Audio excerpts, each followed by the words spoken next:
حضرت موسیٰ علیہ السلام کا زمانہ تھا اور ایک لڑکی کی موت ہو گئی۔ جب لڑکی کی جان نکل رہی تھی تو اس کی ماں بھی وہیں پر بیٹھی تھی اور سارے لوگ لڑکی کے ارد گرد تھے۔ لڑکی بہت زیادہ خوبصورت تھی، بہت زیادہ حسین و جمیل تھی، لیکن جب اس کی روح نکل رہی تھی تو اس کا چہرہ بگڑنے لگا، اس کے چہرے کا رنگ تبدیل ہونے لگا۔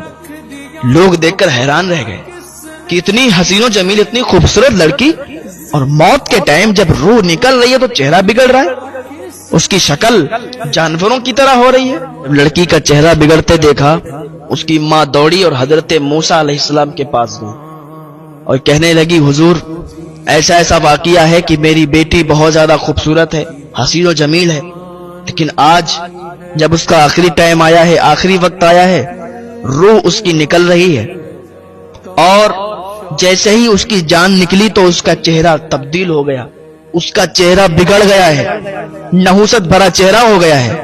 حضور بتائیں یہ کیا معاملہ ہے؟ تو حضرت موسیٰ علیہ السلام نے فرمایا کہ مجھے یہ بتائیے، آخر وہ کام کیا کرتی تھی؟ اس کا ایسا کیا گناہ تھا کہ جو تمہارے سامنے وہ کیا کرتی تھی؟ مجھے بتاؤ، جب تک نہیں بتاؤ گی جب تک کیسا پتا چلے گا؟ تو وہ خاتون کہنے لگی، حضور وہ 5 گناہ کیا کرتی تھی، 5 گناہ کیا کرتی تھی۔ ہو سکتا ہے، مجھے لگتا ہے کہ انہی گناہوں کے سبب، انہی گناہوں کی وجہ سے اس کا چہرہ ایسا بگڑ رہا ہے، اس کا چہرہ نحوست بھرا ہو گیا ہے۔ حضرت موسیٰ علیہ السلام فرمانے لگے کہ کیا کرتی تھی مجھے بتاؤ۔ تو وہ عورت کہنے لگی، حضور پہلا گناہ تو اس کا یہ تھا، حسین و جمیل تو وہ بہت تھی، لیکن سنگار کرتی تھی، میک اپ کرتی تھی، اور میک اپ کر کے باہر نکلتی تھی، سنگار کر کے باہر نکلتی تھی، بالوں کو کھول دیتی تھی، دوپٹے کو گھر پہ رکھ دیتی تھی۔ وہ اس لیے نکلتی تھی میک اپ کر کے، دوپٹے کو گھر پہ رکھ کے، تاکہ گلی محلے کے لڑکے اسے دیکھیں، دوسرے لڑکے اسے دیکھیں تو اس پر فدا ہو جائیں، اس پر فریبتہ ہو جائیں۔ اس وجہ سے وہ سنگار کر کے اور گلی محلے میں نکلا کرتی تھی، بالوں کو کھول کے، تاکہ دوسرے دیکھ کے اس کی تعریف کریں، لڑکے اس پر فدا ہو جائیں۔ اپنی سہیلیوں میں جا کے باتیں کرتی تھی ادھر ادھر کی کہ دیکھو آج میں گھر سے نکلی تو آج مجھے اتنے لڑکوں نے دیکھا، ایک نے تو یہ کہا، ایک نے تو یہ کہا، بال کھلے تھے، کوئی کچھ کہتا تھا، کوئی کچھ کہتا تھا، دیکھو تو میں حسین کتنی ہوں، خوبصورت کتنی ہوں۔ تو ایک تو اس کا یہ گناہ تھا، اور حضور دوسرا اس کا گناہ یہ تھا کہ جب وہ نکلتی تھی تو میں اسے روکتی تھی، میں کہتی تھی بیٹا ایسے مت جایا کرو، گلی محلے کے لوگ تمہیں دیکھتے ہیں، آوارہ لڑکے تمہیں دیکھتے ہیں، تم پر غلط کمنٹ کرتے ہیں، تم کو غلط کہتے ہیں، اور تم ایسے جاؤ گی تم پر گناہ پڑتا ہے، اور اللہ کا عذاب بہت سخت ہے، اللہ تعالیٰ تمہیں معاف نہیں کرے گا، تمہیں عذاب دے گا۔ تو جب میں یہ کہتی تھی تو مجھے وہ گالیاں دیا کرتی تھی، اور گالیوں تک ہی محدود نہیں رہتی تھی حضور، وہ مجھے کبھی کبھی تھپڑ بھی مار دیا کرتی تھی، اپنی ماں کو مارتی تھی، لیکن وہ میری بات نہیں مانتی تھی، پھر بھی وہ جاتی تھی، اور جب میں اس کو یہ کہتی تھی کہ عذاب پڑے گا تو وہ کہتی تھی اگر اللہ تعالیٰ عذاب دیتا نا تو پہلے ہی جب میں گناہ کرتی تھی، جب میں نے پہلی بار جرم کیا تھا، گناہ کیا تھا، تو اللہ کا عذاب تب آتا، یہ تم کیا کہتی ہو کہ اللہ عذاب دے گا؟ نہیں دے گا، جب میں نے پہلے گناہ کیا تھا تبھی اللہ عذاب دیتا، اگر تب نہیں دیا تو اب بھی نہیں ملے گا۔ اللہ اکبر۔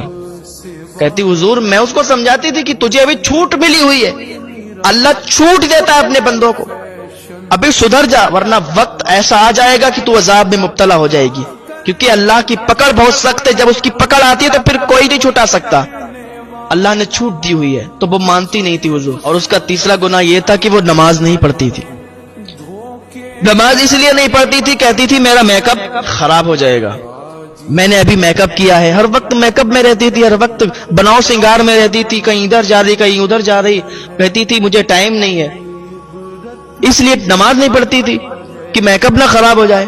اے میری بہنوں، اللہ کو راضی کرنے پر لگو، دنیا ایک دھوکہ ہے، دنیا کی چیزیں یہیں رہ جائیں گی، ساری دنیا ختم ہو جائے گی، تمہیں اللہ کو منہ دکھانا ہے، تمہیں اللہ کے سامنے حاضری دینا ہے، اس وقت جب تم سے سوال ہوگا کہ تم لائی کیا ہو، کون سا تحفہ لائی ہو، تو کیا دکھاؤ گی؟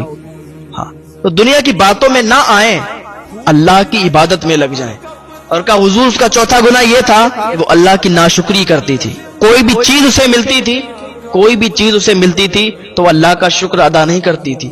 یہ بہت بڑا گناہ ہے. کوئی بھی چیز آپ کو ملے، کبھی خوشی ملے یا کبھی غم بھی آپ کو ملے، تب بھی اللہ کا شکر ادا کرو کہ اللہ جس حال میں رکھ رہا ہے اللہ تعالیٰ بہتر کر رہا ہے. جو بھی اللہ کرے گا بہتر کرے گا، جو بھی ہوگا بہتر ہوگا. تو اللہ کا شکر ادا کرو، اللہ کی ناشکری نہ کرو، کیونکہ اللہ تعالیٰ کی جو ناشکری کرتے ہیں وہ اللہ کو پسند نہیں. جو اللہ کا شکر ادا کرتے ہیں اللہ تعالیٰ ان سے راضی رہتا ہے. تو اے میری بہنوں، اے میرے بھائیوں، اللہ کا شکر ادا کرتے رہا کرو. وہ عورت کہنے لگی حضور اس کا 5واں گناہ یہ تھا کہ وہ غیبت کرتی تھی. جس کے پاس بیٹھتی تھی اس کی چگلی کرتی تھی، کہیں اس کی چگلی کہیں اس کی چگلی. 2 لوگوں میں لڑائی کروا دیتی تھی، بعد میں تماشا دیکھتی تھی. ایک کے پاس بیٹھی ہے تو اسے وہاں سے اٹھ کے اور دوسرے کے پاس جب بیٹھی تو اس کی چگلی کرتی. تو یہ 5 گناہ کرتی تھی. اور آج جب وہ مر رہی ہے اس کا چہرہ بگڑ گیا ہے، اس کا چہرہ ناپاک جانوروں کی طرح ہو گیا ہے. حضور آپ مجھے بتائیں یہ کیسے ہوا؟ حضرت موسیٰ علیہ السلام نے فرمایا کہ یہ جو 5 گناہ کرتی تھی اسی کی سبب اسے یہ عذاب آیا ہے کہ اس کا چہرہ بگڑ گیا ہے اور اس کے جسم سے بدبو آ رہی ہے. دنیا میں تو تم نے ہی دیکھا ہے، تم لوگوں نے دیکھا ہے، تمہارے رشتہ داروں نے دیکھا ہے کہ اس کا چہرہ بگڑ رہا ہے، اس کے جسم سے بدبو آ رہی ہے. لیکن جب یہ اب قبر میں جائے گی، جب یہ دفن ہوگی تو قبر کا عذاب پھر اس کا بہت زیادہ ہوگا. سانپ، بچھو، کیڑے نوچ نوچ کر اس کی ہڈیوں کو بھی چبا جائیں گے، اس کی ہڈیاں بھی چکنا چور ہو جائیں گی.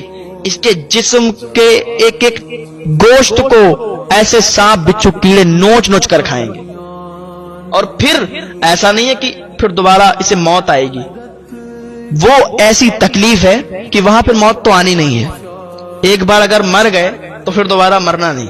آدمی کہتا ہے کہ چلو بھائی ایک بار مرنا ہے، موت آئے گی دیکھ لیں گے.